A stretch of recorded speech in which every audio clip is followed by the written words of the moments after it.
안녕하세요. 안녕하십니까? 네, 오늘은 이기 5번째 시간입니다. 네, 제목이 무엇이죠? 나라 2번째 시간. 네, The Nations Part 2. 우리가 지난 시간에는 이제 파트 1에 대해서 배웠죠. 오늘은 이어서 2번째 시간이 되겠습니다. 우리 다 같이 기억절을 보도록 하겠습니다. 너희는 가만히 있어 내가 하나님 됨을 알지어다. 내가 문 나라 중에서 높임을 받으리라. 내가 세계 중에서 높임을 받으리라. 시편 46편 10절. 여기에 기억절 보면 내가 어떻게 하나님 됨을 알지어다. 우리가 이제 이번 시간에는 세상 역사에 어떻게 흘러가는지 나라에 대해서 배우게 되는데, 우리 인간의 역사에서 그 인간 역사를 주관하신 분은 누구시다는 것인가요? 네, 하나님이라는 것입니다. 마찬가지로 우리 인생의 주관사에서 우리가 우리의 인생을 인도하시고 주관하시는 분은 누구라 하시는 거예요? 하나님. 네, 하나님이라는 것입니다. 그래서 하나님 됨을 알지어다. 그래서 오늘 이 공부를 통해서 이 역사의 흐름 속에서 인간의 나라가 일어나고 또 다른 나라가 일어나고 이렇게 멸망하고 새로운 나라가 탄생하는 이런 모든 일들 가운데 있지만, 그것이 결국은 하나님이 주관하신다는 것입니다. 세상을 주관한다는 것입니다. 또 쉽게 얘기하면 세상뿐만 아니라 우리의 인생도 하나님이 주관하신다는 것을 배우는 시간이 되겠습니다. 그래서 오늘 공부의 배경을 보면, 우리가 이 창세기에 이 하와가 이 열매를 따먹었잖아요. 선악과를 알게 되어서 하나님과 동등해지려는 유혹을 받았고, 이 겉으로 보이는 하와가 마치 하나님처럼 되는 것처럼 보였습니다. 근데 하나님께서 이 선악을 알게 하는 이 지식을 금지하셨어요. 근데 왜 하나님께서 처음에 사람에게 선악을 아는 지식을 주지 않았을까요?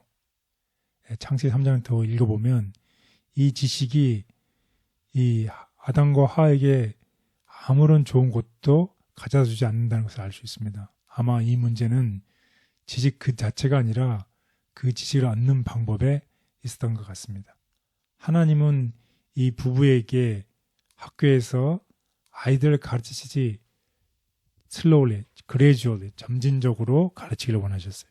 그런데 그렇게 가르치기를 원하시기 전에 먼저 불행하게도 이 부부가 먼저 악을 이 경험을 통해 배워버렸습니다. 그래서 우리가 하나님께 우리의 삶을 맡기기를 거부할 때 마치 아담과 하와가 정말 삶을 하나님께 맡겼어야 되는데 그 짧은 순간이지만 맡기기를 거부했을 때 끔찍한 고통을 겪게 되었습니다.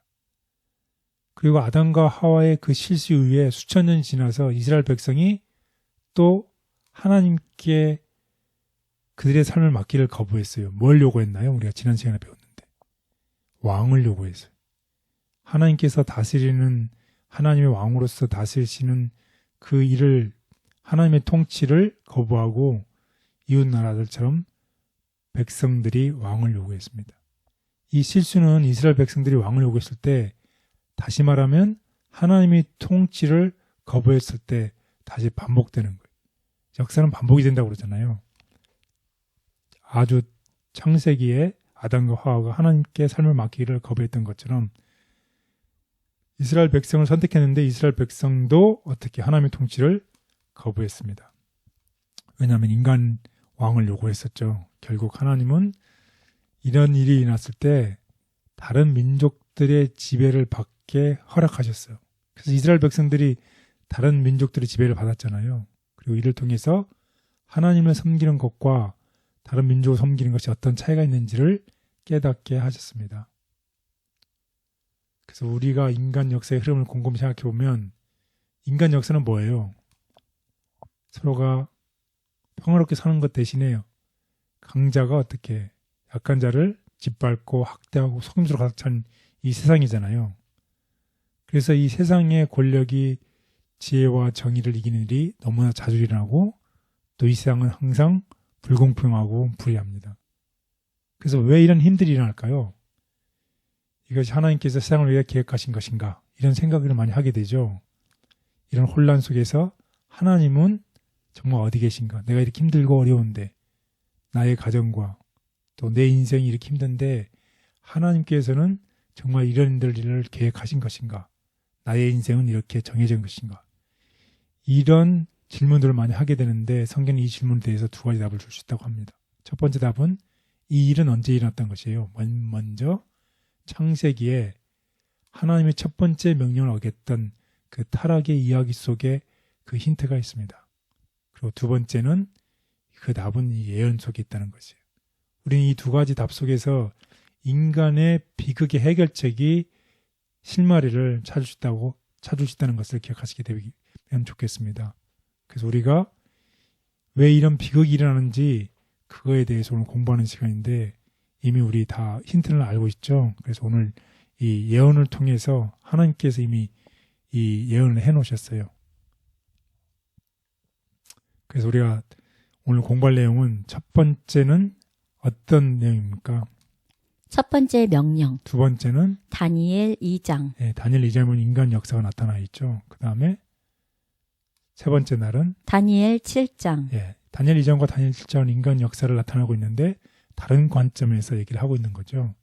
그 다음에 네 번째 날은 땅과 바다 사이에서. 땅과 바다 사이에서. 그 다음에 다섯 번째 날은 다시 예언하라.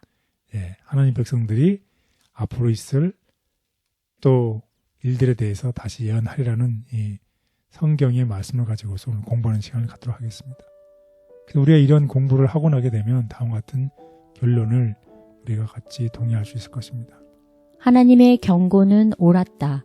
죄인인 인간이 다스리는 정부는 계속해서 문제를 낳았고 이스라엘은 금령을 어긴 대가를 고통 속에서 배워야 했다.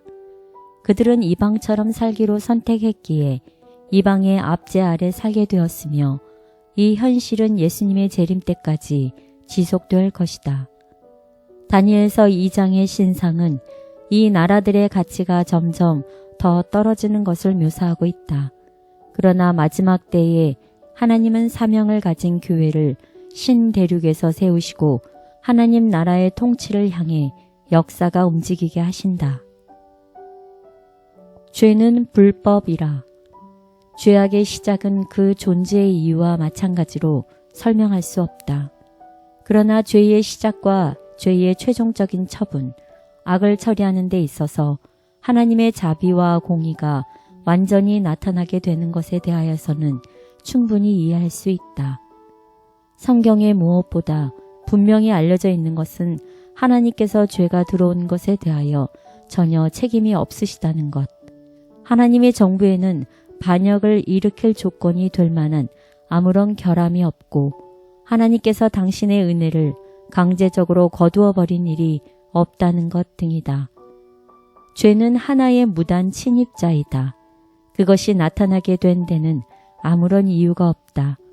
죄는 오묘한 것이며 설명할 수 없는 것이다.